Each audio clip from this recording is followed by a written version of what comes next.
Shalom jemaat yang dikasih Tuhan, senang sekali boleh berjumpa kembali dalam Kingdom Devotion, renungan kita.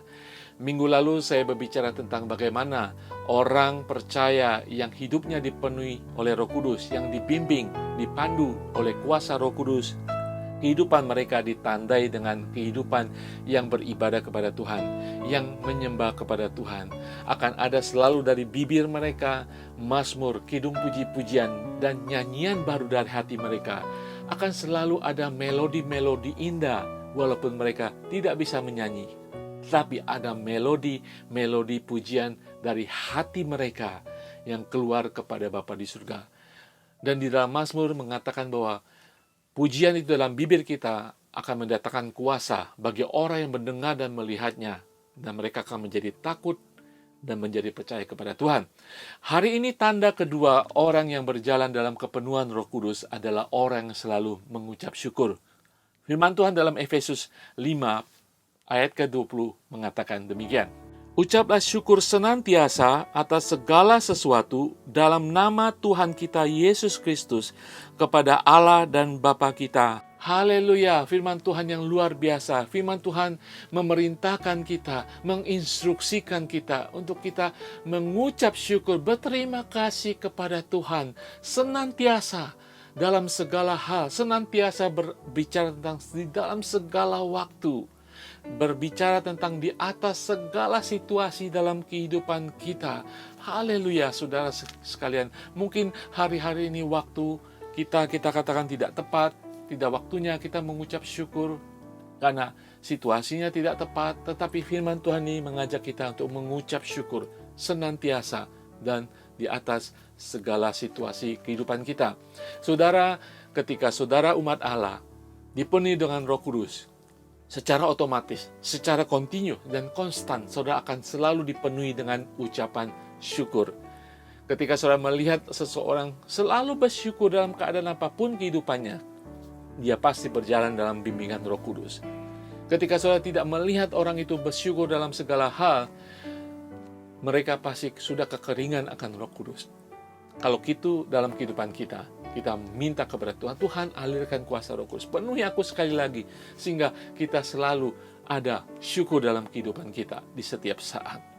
Saudara, hati yang komplain, hati yang mengeluh, tidak bisa disatukan dengan kepenuhan Roh Kudus. Mari kita tirik hati kita. Apakah hari-hari ini kita selalu komplain, hal-hal kecil, hal besar, kita mengeluh, ya kita marah, berarti kita harus hati-hati dan Roh Kudus sudah mengering dalam kehidupan kita. Datang kepada Tuhan, Dia akan alirkan kuasa Roh Kudus itu, dan saudara akan dipenuhi kembali dengan ucapan syukur.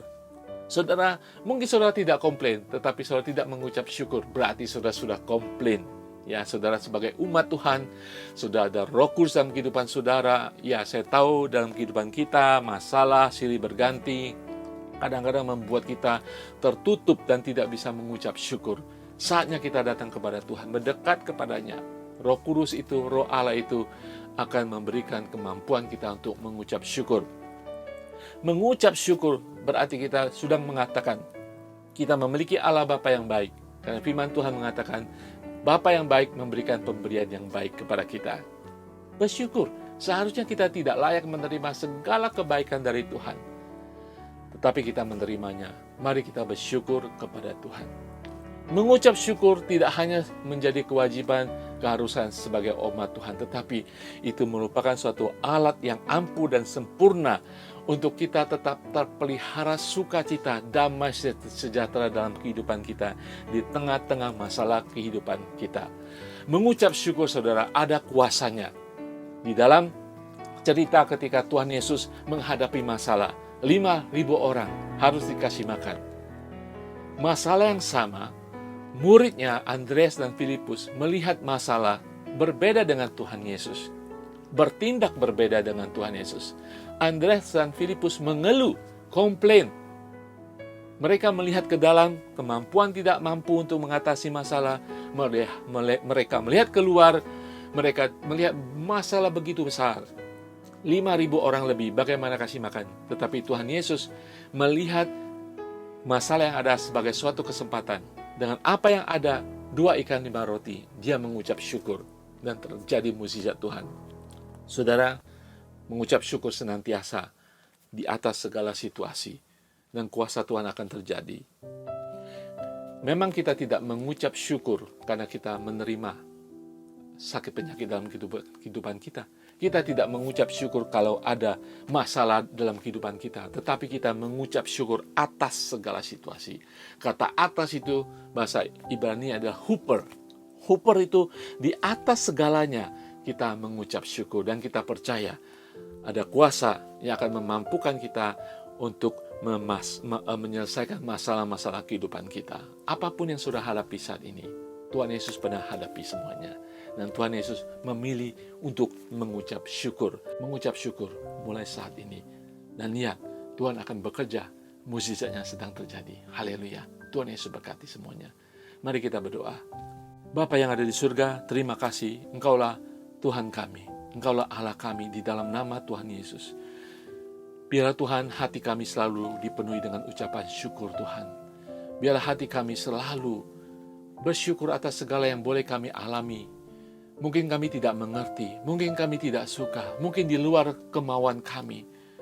Pada masa-masa pandemi, di mana kesusahan, kesulitan, masalah silih berganti. Penuhi hati kami dengan Roh-Mu Tuhan, sehingga kami dimampukan untuk mengucap syukur, sehingga kami selalu dipenuhi dengan ucapan syukur, yang akan menjaga sukacita dan damai sejahtera dalam kehidupan kami. Terima kasih Bapa di surga, mampukan setiap kami untuk mengucap syukur, dan terjadilah kuasa dalam ucapan syukur atas kehidupan anak-anak-Mu. Di dalam nama Tuhan Yesus kami berdoa dan mengucap syukur. Haleluya. Amin. Jangan lupa saudara mengucap syukur. Suka tidak suka, inilah yang dikehendaki Tuhan untuk mengucap syukur. Di dalam nama Tuhan Yesus, saudara mampu.